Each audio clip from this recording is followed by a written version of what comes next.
Bonjour à tous et bienvenue dans ce nouvel épisode EDB World. Aujourd'hui, on va parler de ce qui s'est produit sur Fury 325, mais pas seulement.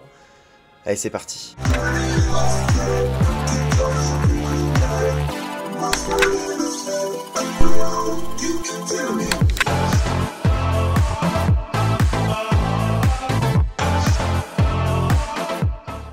Avant de commencer, je vous invite à vous abonner à cette chaîne YouTube ainsi qu'à me suivre sur mon compte Instagram si c'est pas déjà le cas. Depuis le début de l'année, on peut allègrement dire que la malchance a été de mise dans le monde des parcs d'attractions. Entre le départ de feu du Futuroscope, l'incendie d'Europa Park, l'accident mortel qui s'est produit à Groenalund il y a quelques jours, cette série noire laisse à penser que ces lieux sont potentiellement dangereux. Mais il n'en est rien, ce qui peut nous faire penser à cela, c'est simplement l'abondance dans l'actualité de ces accidents ou incidents. Abondance au travers des articles de presse, mais également des vidéos sur internet. Ça veut dire que je participe à cette omniprésence, à la différence que j'essaye au maximum de vous rassurer quand c'est possible et quand c'est justifié à propos des accidents et des incidents, en vous donnant des faits et donc en vous faisant comprendre comment ça s'est produit. Moi je pars du principe qu'en éduquant les gens, quel que soit le sujet, les gens seront plus à même de comprendre les tenants et aboutissants d'un sujet et donc de moins paniquer à la vue d'un titre un peu aguicheur ou de quelque chose qui potentiellement pourrait faire peur. Peur qui fait partie intégrante des attractions à sensations et finalement chaque parc en a une, même si c'est pas les plus sensationnels, chaque parc a sa petite attraction à sensations, sa petite tour de chute même de 15-20 mètres, ça peut faire peur et ça peut impressionner du fait qu'on soit attaché assez simplement et qu'on soit à 20 mètres du sol. Ça c'est quelque chose dont il faut bien être conscient, c'est que c'est un terreau parfait pour faire naître une impression d'insécurité dès qu'il y a un accident ou un incident qui se produit dans un parc. Je vous rassure, ces lieux restent absolument sûrs et sans danger, le risque est absolument minime et n'existe quasiment pas. Après on ne peut pas avoir un risque zéro, ça c'est évidemment impossible, mais vous le savez si vous suivez cette chaîne depuis un moment, vous avez plus de chances d'avoir un accident grave en vous rendant dans un parc en voiture par exemple, plutôt qu'en montant dans une montagne russe. Ceci étant dit, on va pouvoir parler du sujet et du cœur de cette vidéo, l'incident de Fury 325.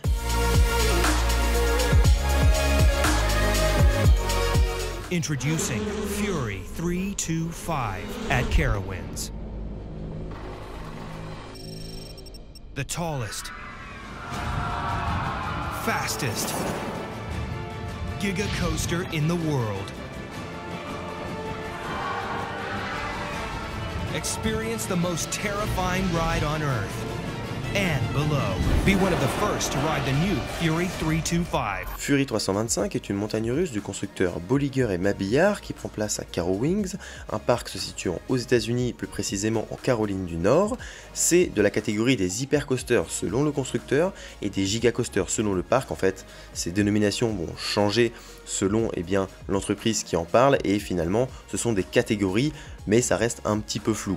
Concrètement, si vous voyez passer que c'est le plus grand gigacoaster ou le plus long, c'est normal, c'est son nom, c'est sa catégorie, étant donné qu'il dépasse les 90 mètres et qu'il est fait moins de 120 mètres de haut. D'ailleurs, au niveau des caractéristiques, on retrouve un coaster qui arbore 3 trains de 8 wagons, chaque wagon pouvant accueillir 4 personnes pour un total de 32 personnes par train.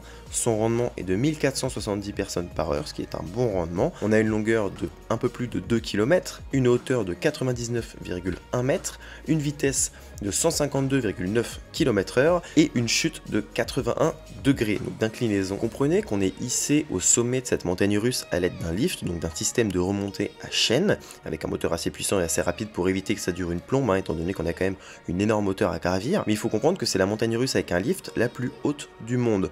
Au-delà, dès qu'on dépasse donc les 100 mètres, on a des montagnes russes qui sont initialement propulsées à l'aide soit de propulsion magnétique, soit de propulsion à câble avec des systèmes hydrauliques, etc. Ici, on n'a vraiment pas ce principe-là, on a le principe classique d'une montagne russe qui hisse petit à petit son train jusqu'au sommet. Ensuite, pour le reste du parcours, le reste du layout, on a une montagne russe qui, de base, devrait procurer que des airtime. Donc en fait, on aurait une succession de boss, c'est le type de coaster qui veut ça. On retrouve ça par exemple sur Silver Star à Europa Park, même si au niveau des airtime, on est très léger, parce que c'était une volonté au niveau de la construction.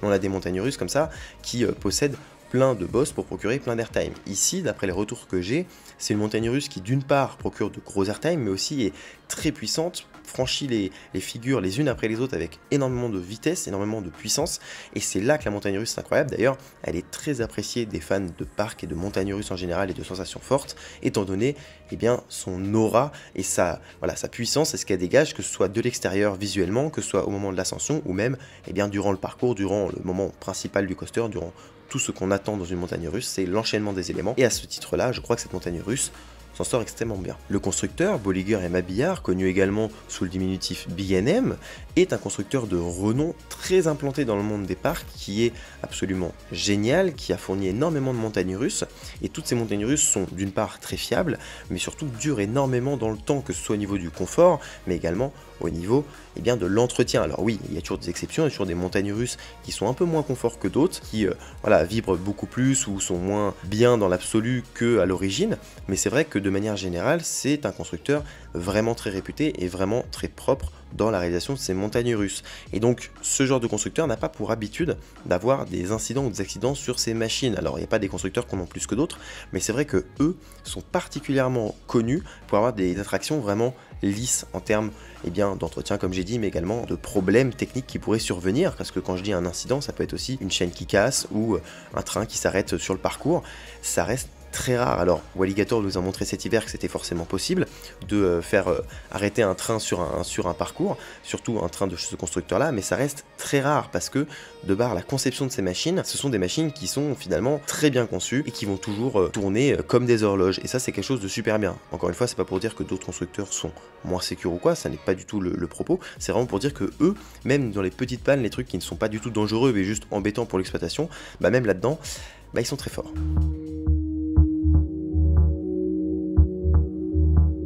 Mais après toutes les éloges que l'on vient de faire à propos du constructeur, on a le droit de se demander comment on en arrive à parler d'un incident sur ce type de machine. On va reprendre tranquillement, nous sommes le 30 juin dernier, nous sommes un vendredi, un visiteur du nom de Jérémy sort du parc où il avait passé donc la journée avec sa famille, et au moment où il arrive sur le parking, il remarque un problème sur l'un des supports de Fury. En effet, il y a une fissure qui est apparente, et on voit que le support n'est plus tout à fait en face du reste de la structure. À ce moment-là, il sort son téléphone pour filmer. Alors, ce geste est un petit peu discutable, mais compréhensif. Déjà, il dira par lui-même ensuite qu'il était extrêmement stressé, qu'il tremblait en voyant donc ce qui allait se produire.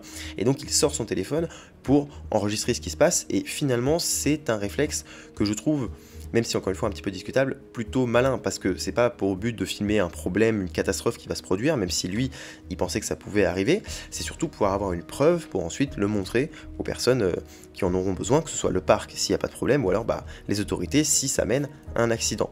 Du coup, on voit donc le train arriver, passer sur cette portion de rail et déplacer le rail un petit peu, parce qu'évidemment on le remarque pas très bien, mais chaque montagne russe au moment du passage d'un train, que ce soit une montagne russe en bois ou en métal, va bouger, va avoir un mouvement, et en fait c'est la structure qui absorbe la force du train et qui donc va bouger un petit peu. Si tout était absolument rigide et ne bougeait pas, c'est là qu'il pourrait y avoir des casses nettes, et donc forcément là ce serait dangereux. Donc ne soyez pas étonnés, toutes les montagnes russes, même si des fois on le remarque pas vraiment, peuvent bouger au moment du passage d'un train, surtout un train aussi grand, aussi lourd et chargé de visiteurs, car oui, il y a des visiteurs dans ce train, et au moment où il passe cette figure et que le rail bouge de quelques centimètres, je dirais peut-être une dizaine de centimètres, voire plus, et donc se désolidarise toujours un peu plus du support, et bien oui, il y a des visiteurs dedans, mais les visiteurs ne remarquent même pas le problème et continuent leur parcours, continuent leur trajet. Il faut savoir que même quand il avait un support, le rail devait bouger un petit peu, alors évidemment pas avec cette amplitude-là, mais il devait bouger un petit peu. Par la suite, le visiteur qui avait filmé la scène se rendra auprès des opérateurs et montrera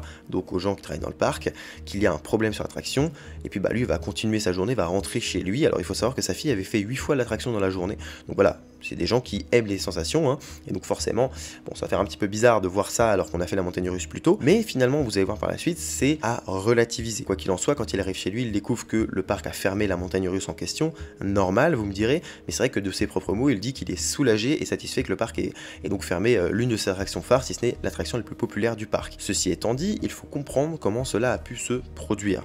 Alors il y a plusieurs pistes qui sont étudiées pour l'instant. On a le fait que la soudure puisse être mal faite, qu'à l'origine la soudure ait été mal faite sur la montagne russe et donc que ça puisse mener à une rupture. Ça peut également tout simplement avoir un défaut de conception, peut-être qu'il y a un endroit où l'eau a pu s'infiltrer et a donc abîmé un petit peu encore une fois cette soudure et donc la fragiliser. Peut-être que c'est les forces qui ont été un poil mal calculé étant donné que le train passe très rapidement à cet endroit-là, et quand on voit donc au moment où le support est décroché, on voit vraiment que ça bouge beaucoup, donc que le support prenait un peu cher de base. Donc ça par exemple, c'est à prendre en compte aussi. Peut-être qu'il y a une petite erreur de calcul, même si ça je pense pas à l'heure actuelle. Je pense que voilà, c'est pas un défaut de calcul mais vraiment juste un problème de soudure. Ça peut arriver, c'est extrêmement rare, et c'est là qu'il y a un autre paramètre à prendre en compte, c'est qu'un seul support ne permet pas de tenir toute la montagne russe. on a vu beaucoup de gens se dire mais c'est hyper dangereux, la montagne russe aurait pu tomber, aurait pu donc il aurait pu avoir un grave accident. Même la personne qui filme s'est dit mais ça aurait pu mener à un drame, et c'est vrai que en voyant ça, c'est un défaut sur les montagnes russes, on pense direct à un drame, surtout que là on voit qu'il y a une cassure au niveau d'un support, donc de la structure. Mais en fait non, il faut comprendre que déjà au niveau des supports, c'est surdimensionné. Il y a plus de supports qu'il n'en faut en réalité. Pourquoi je dis ça? C'est parce qu'en fait, si demain, sur n'importe quelle montagne russe, on enlève un support et que ça mène à l'effondrement de la montagne russe ou la cassure nette du rail parce qu'il manque un support, ce serait hyper dangereux, rendez-vous compte. On ne pourrait pas faire monter des gens dans une structure qui tient simplement sur un support. Et vous pouvez même remarquer qu'au niveau du rail, donc on a les deux systèmes de rail où le train passe dessus, où les roues sont accrochées, mais on a aussi sous ce système de rail une espèce de gros cube, un gros carré qui passe sous le rail, qui est un renfort et qui sert en fait de support au rail et qui rend toute la structure vraiment solide. Et donc même avec un support en moins, cette partie du rail permet bien de maintenir le tout complètement solide et complètement sécure. Ça c'est quelque chose dont il faut être conscient. Alors oui, ça fait peur, oui c'est un défaut, c'est un incident sur la montagne russe, oui il faut la fermer et réparer. Évidemment si on tourne comme ça pendant 2-3 ans, c'est possible qu'au bout d'un moment ça casse, hein. Là c'est évident. Et ben en fait, il n'y avait pas de risque imminent parce que tout c'est surdimensionné et ça prouve même la robustesse de ce genre de machine. Pour la cassure en elle-même, il va falloir trouver qu'est-ce qui a provoqué cette casse. Ils vont réparer parce qu'ils sont d'ores et déjà en train de réparer la machine. Alors au début on a vu des photos avec le support entouré de cellophane. Alors les gens ont trouvé ça un peu, ont beaucoup rigolé sur les réseaux en disant mais ok c'est une réparation très sommaire de l'attraction, en fait c'est sûrement pour éviter que de l'eau s'infiltre dans les supports, ce qui n'est pas franchement une bonne idée. Et par la suite, eh bien, ils ont donc commencé à réparer en mettant donc des petits renforts en métal qu'ils ont soudés sur le support et en ayant un petit peu limé les parties qui elles avaient cédé, étant donné que je pense que par la suite ils vont ressouder tout ça, soit avec un renfort en plus dessus, soit tout simplement directement en ressoudant les deux parties. Ça voilà, c'est tout à fait normal. Ce qui est assez intéressant à observer, c'est que par la suite, il y a eu une espèce de petite psychose et aussi à un moment donné où les gens ont regardé un peu à droite à gauche ce qui se passait. D'abord, les gens ont regardé les vidéos et les photos qu'ils avaient pris de l'attraction une semaine auparavant, quelques jours auparavant. Et on a une photo qui date, je crois, du 24 juin, donc quelques jours avant, qui montre déjà, quand on zoome fortement dessus, un début de fissure. Là oui, il y a un problème et là oui, il faudra trouver la raison pour laquelle les employés n'ont pas vu. Après ça reste compliqué, c'est une figure qui est très haute, donc forcément pas atteignable à pied, hein, il faut vraiment avoir l'œil pour voir ce défaut sur le rail et sur le support. Et d'ailleurs, les personnes qui ont pris les photos à l'époque ne l'ont pas remarqué. C'est par la suite qu'ils sont retournés sur les photos, qu'ils ont zoomé et qu'ils ont vu la fissure. Donc évidemment, il y a peut-être quelque chose à revoir là-dessus, qu'il faudrait un peu mieux observer les différents supports des attractions. L'inspection visuelle est obligatoire dans la plupart des parcs, hein. Les parcs rendent ça obligatoire auprès de leurs techniciens. Donc c'est vrai que c'est un petit peu étonnant qu'ils ne l'aient pas fait. Après, ils l'ont pas vu, hein. L'erreur humaine, ça existe, de pas juste voir un défaut comme ça. Surtout que c'est un défaut qui est tellement improbable. Parce que moi le premier, hein, j'ai été complètement choqué de voir ça, non pas en me disant ouais mais on est passé à deux de la catastrophe, hein, pas du tout. Moi j'ai vu ça, je dis mais comment ça peut arriver sur ce type de machine, c'est inédit en fait. Et c'était plus un fait divers intéressant à observer parce que du coup ça permet de se poser des questions et de voir un petit peu comment évoluent les machines dans le temps, parce qu'elle est assez récente en plus celle-là. À ma connaissance c'est un cas unique sur ce type de montagne russe, c'est vraiment rarissime. Alors après comme je l'ai dit, par la suite ça a mené à une sorte de petite psychose. Il y a d'autres montagnes russes qui dans les journées qu'on suivi ont fermé parce qu'on avait l'impression qu'il y avait une fissure. Donc il y a des photos qui circulent de montagnes russes fermées pendant 2 heures où il y a des gens qui montent avec une nacelle voir. Et en fait c'est pas du tout une fissure, c'est de la saleté. Et forcément avec la psychose qu'on a, on a observé tous les supports et tous les rails de chaque coaster B&M dans la région et sûrement même aux États-Unis et sûrement même en Europe.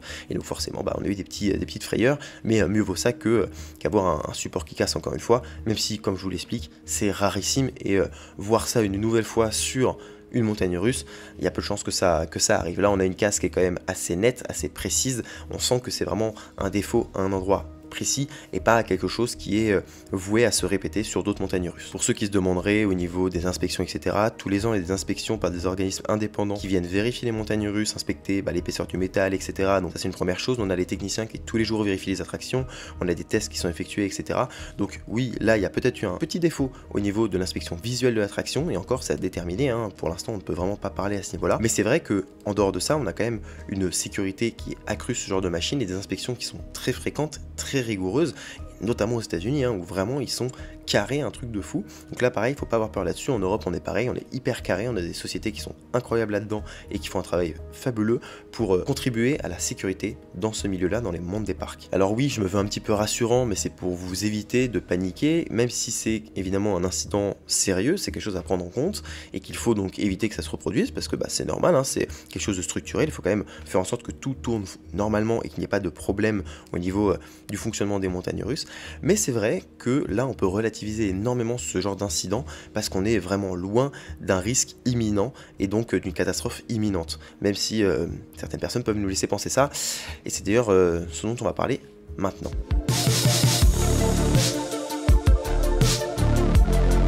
Là, on va parler des choses qui fâchent et il faut absolument que je mette un petit prérequis, une petite parenthèse.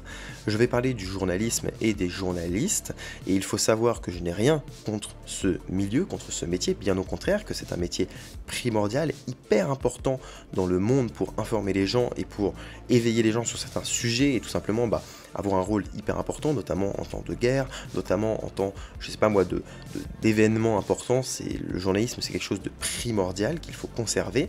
Et donc, les propos qui vont suivre ne sont pas à l'encontre de tous les journalistes, ni tout le milieu du journalisme. Hein. Je connais d'ailleurs plein de journalistes et je travaille avec certains, je collabore entre guillemets avec certains au sujet des parcs. Donc là, il n'y a pas de problème et c'est des gens tellement sérieux et il y en a qui sont vraiment exceptionnels dans ce qu'ils font, il n'y a pas de souci. J'ai d'ailleurs Maxime Guény qui a le livre Parcs et Loisirs Magazine que je vous recommande chaudement. C'est un journaliste et son livre est un livre, son magazine, c'est un magazine fait par un journaliste. Donc c'est pour pas mettre tout le monde dans le même panier. Mais ce qui va suivre va forcément accuser fortement certains journalistes, mais je pense que j'arrive à un moment de saturation et qu'il faut absolument que les choses changent maintenant. Car il est absolument inadmissible qu'en 2023, à une époque où la méfiance à l'égard des médias est grandissante, étant donné qu'on a une montée de tout ce qui est complotisme, de tout ce qui est remise en question de certaines vérités, etc. Bon, je ne vais pas rentrer sur le sujet, c'est un autre débat et ce n'est pas du tout le débat de cette chaîne, mais à une époque où ce sujet et ce débat est omniprésent, on ne peut en aucun cas laisser passer des erreurs absolument bêtes sur des sujets aussi simples qu'un sujet comme les parcs d'attractions et les montagnes russes. Je m'explique, si je lis un article dans un domaine que je connais, dans un sujet que je maîtrise, donc je vais prendre l'exemple des parcs d'attractions, et que dans cet article il y a quasiment à chaque phrase une erreur soit importante ou non, mais que la multiplicité des erreurs et l'importance de certaines erreurs nous montrent qu'il y a une méconnaissance et un manque de travail, un manque de recherche derrière, ça c'est absolument intolérable parce qu'aujourd'hui on a besoin d'être sûr de ce que la presse nous donne comme information. La presse c'est tellement important et les journalistes sont tellement importants que c'est inimaginable qu'aujourd'hui en regardant une vidéo sur cette chaîne vous ayez des informations plus justes que en ayant voir un article de presse, sachant que je suis ni journaliste ni professionnel là-dedans et ça c'est absolument intolérable. Je trouve ça d'une gravité extrême et je ne peux plus voir autant d'articles qui font des erreurs s'ils font un tout petit peu de recherche ou s'ils s'entourent des bonnes personnes, que ce soit moi ou d'autres, parce que forcément il n'y a pas que moi et aujourd'hui avec le discours que j'ai, je comprends tout à fait que les journalistes aient en aucun cas envie de communiquer avec moi, mais je comprends tout à fait parce que à l'origine j'envoyais des emails, à l'origine j'essayais d'y aller par la manière douce, par la manière qui n'était pas public, donc j'envoyais des emails à des rédactions, etc. J'ai eu des réponses, par exemple le Huffington Post m'a déjà répondu et m'a déjà donc donné des contacts très importants au cas où il y aurait un problème à l'avenir sur certains sujets. Bon à ce niveau-là, pas de souci, c'est très cool. J'ai déjà essayé de contacter plusieurs fois le média Hugo Décrypte parce que c'est un média donc assez jeune qui est sur internet, qui se veut plutôt correct dans le traitement des informations et tout. Bon il s'est avéré que d'une part j'ai jamais réussi à les contacter, mais surtout qu'ils continuent à faire des erreurs au même titre que d'autres médias. Je ne tolère plus ça. Donc d'abord c'est arrivé sur les réseaux sociaux, sur Instagram, sur Twitter, j'ai de nombreuses fois montré mon mécontentement en me disant si je mets sur les réseaux sociaux peut-être que ça va faire bouger les choses. Non, je vous rassure encore une fois, il y a plein de journalistes avec qui je travaille, les journalistes qui travaillent sur les documentaires d'accidents qui passent sur RMC Story, RMC Découverte auxquels j'ai participé, sont des journalistes qui font des travails de dingue, c'est d'ailleurs pour ça que j'ai travaillé avec eux là-dessus. Je parle avec plusieurs journalistes de petites rédactions régionales, locales, avec qui à plusieurs reprises j'ai pu discuter et échanger sur des sujets, voire être interviewé. Encore une fois, l'erreur, ça arrive, c'est pas grave des erreurs, ça arrive tout le temps, hein. Même moi je fais des erreurs, et sauf que moi je suis pas professionnel, mais à la limite, des erreurs ça arrive. Ce qui pose problème, c'est pas les erreurs, c'est vraiment les fautes graves d'information. Tous les médias qui ont voulu faire du sensationnel, s'ils avaient voulu faire de la meilleure des manières, ils auraient fait quoi? Un tout petit peu de recherche, et auraient trouvé que quelques jours avant, il y avait déjà la fissure, et là oui, ils auraient pu dire comment se fait-il qu'il y ait une fissure sur l'attraction quelques jours avant et que ça n'ait pas été remarqué, que ça ait conduit à une casse, à une rupture du support. Là, ça aurait fait du sensationnalisme, mais du sensationnalisme de fait, et ça aurait été absolument génial. Alors même que ça parle en mal d'un parc, parce que du coup c'est pourquoi le parc a peut-être pas géré à ce niveau-là, en tout cas se poser la question, mais non, parce qu'ils veulent faire du sensationnalisme sans se mouiller, ils prennent juste une information comme ça, et ils balancent des conneries, au hasard. Dans certains articles, on dit qu'il y avait une panique énorme dans le parc du fait qu'il y ait une fissure sur le coaster, alors non, on a le site itech.fr, alors bon, eux je les considère même pas comme des journalistes, pour moi c'est juste... j'ai pas envie de dire de termes, les termes qui viennent dans la tête parce qu'ils sont pas forcément hyper élogieux à leur égard, mais voilà, c'est des gens que je n'apprécie guère, en tout cas aujourd'hui à travers leurs articles. Eux, ils ont titré « Les passagers de cette montagne russe ont frôlé la catastrophe ». Alors déjà, tais-toi, tu ne connais rien au monde des parcs, donc tais-toi. Fais ton article, mais tais-toi, c'est tout. Ne dis rien comme ça, c'est ridicule, tu passes juste pour un débile. Mais ça, à la limite, pourquoi pas? Pourquoi pas? À la fin de cet article, ils nous mettent un incident qui nous rappelle le Futuroscope. Ce n'est pas sans rappeler le cauchemar qu'ont vécu les visiteurs du Futuroscope en avril dernier. Mais le cauchemar, les gars, c'est votre article, le cauchemar, c'est votre journalisme, le cauchemar, c'est votre niveau de bassesse quand vous écrivez des merdes comme ça. Vous vous rendez compte du parallèle que vous faites? Il n'y a rien de comparable entre ces deux incidents. Rien, le seul rapport, c'est que ce sont deux parcs d'attractions. Mais waouh, super. Et du coup, le rapport est inexistant, vous n'êtes pas des journalistes. Mais alors, le meilleur de tous, le niveau maximum de la connerie et du non-journalisme, là, on est à RTL. Et RTL, il faut une chronique le matin. Donc avec deux journalistes. Et il y a une journaliste, elle dit quoi? Elle dit que sur l'attraction Fury 352, donc déjà, meuf, t'es même pas capable de lire un nom, hein, t'es même pas capable de lire le nom d'une montagne russe. Genre déjà, le niveau de travail est genre déjà à moins 150, d'accord? Mais à la limite, pourquoi pas? On fait une erreur, pourquoi pas? La meuf dit que ça arrive dans un looping, genre... Il n'y a aucun looping, il n'y a aucune inversion sur cette montagne russe, mais ok, pour elle, ça arrive dans un looping. Déjà, pareil, niveau de recherche, on est nickel. Ça joue sur la peur, ça joue sur tout ça, hein, voilà. Elle dit que c'est le roller coaster le plus haut, le plus rapide et le plus long d'Amérique du Nord. C'est absolument faux. Parce qu'en fait, le parc a dit que c'était le giga coaster le plus rapide, le plus machin, là. Parce que, il faut évidemment remettre en contexte que chaque parc d'attraction s'amuse à avoir son petit record, un petit peu absurde ou un petit peu, voilà. Ils aiment bien avoir le record qui permet de faire parler, qui permet de faire du marketing. Donc forcément, ils disent que dans la catégorie des giga coasters, c'est le giga coaster le plus haut, le plus machin, etc. Beaucoup d'articles ont repris ça, soit en citant directement le parc, soit, et bien tout simplement en disant que c'était l'une des montagnes russes les plus hautes, les plus rapides et plus machin. Pourquoi pas? Mais là, eux, ils mentent. Ils ne font même pas de recherche, ils ne cherchent même pas à comprendre. Alors oui, il y a le bénéfice du doute en disant que ils ont lu sur le site que c'était le giga coaster et bon, ils n'ont pas fait plusieurs recherches que ça. Mais c'est grave de ne pas faire plusieurs recherches que ça. Et en plus, ils vont jusqu'à dire que la montagne russe aurait pu s'écrouler. Voilà, mais tranquille, elle aurait pu s'écrouler. Genre, ça, pour moi, c'est inadmissible. Et eux, ils se sont pris pour je ne sais pas qui. Mais franchement, si ça c'est du journalisme, moi demain je peux être président, les gars. Hein. Ça, c'est inadmissible. C'est pas du journalisme, c'est de la merde. Et je vous dis, hein, eux, je leur chie dessus. J'en ai rien à foutre. Je ne les considérerai jamais comme des journalistes, ces deux-là. Je sais pas qui c'est, et j'en ai rien à foutre. Aujourd'hui, laisser passer ça à l'antenne et être en mode, c'est normal, on est RTL. Hein. On n'est pas n'importe où, on est RTL. On a le Parisien aussi qui a fait une vidéo, pareil, avec que des erreurs dedans. On est RTL, on est au Parisien. Vous vous rendez compte de la puissance de ces médias-là, qui sont des médias que je respecte à la base, qui sont des médias pour lesquels je paye. Bon d'ailleurs, ça y est, je viens de résilier, pour ceux qui ont suivi depuis la dernière vidéo à Europa Park, sur l'incident d'Europa Park, j'avais dit que j'allais résilier le Parisien, parce que tous les mois je paye pour le Parisien papier, et je trouve ça inadmissible de payer pour un journal qui fait de la merde derrière, donc voilà, je vais résilier, comme ça moi je ne suis plus embêté. Mais voilà, moi là-bas je soutiens ce journalisme-là. Là, c'est un cas isolé, je pense pas que tout le monde chez RTL soit mauvais comme ça, mais que ce soit passé ça, c'est inadmissible. Alors certains me diront oui, mais c'est un sujet moins grave, tu comprends, c'est les montagnes russes, c'est pas, on parle pas de, voilà, d'un sujet politique, de machin. Et alors, si même sur un sujet aussi simple, aussi facile d'accès, on a des erreurs aussi honteuses, imaginez sur des sujets plus importants. Ça pour moi c'est grave, parce que ça prouve qu'il y a un gros souci aujourd'hui. Et honnêtement, hein, moi et de plus en plus de gens au niveau des parcs, on ne fait plus confiance à beaucoup de médias à cause de ça. Et moi, ça me fait mal de ne plus faire confiance à des médias, hein. Surtout dans le contexte actuel, c'est pas normal de ne pas faire confiance à des médias. On devrait même pas se poser la question. Le 3/4 des médias, 95-99% des médias devraient être safe, on devrait être tranquille, ne même pas douter d'eux.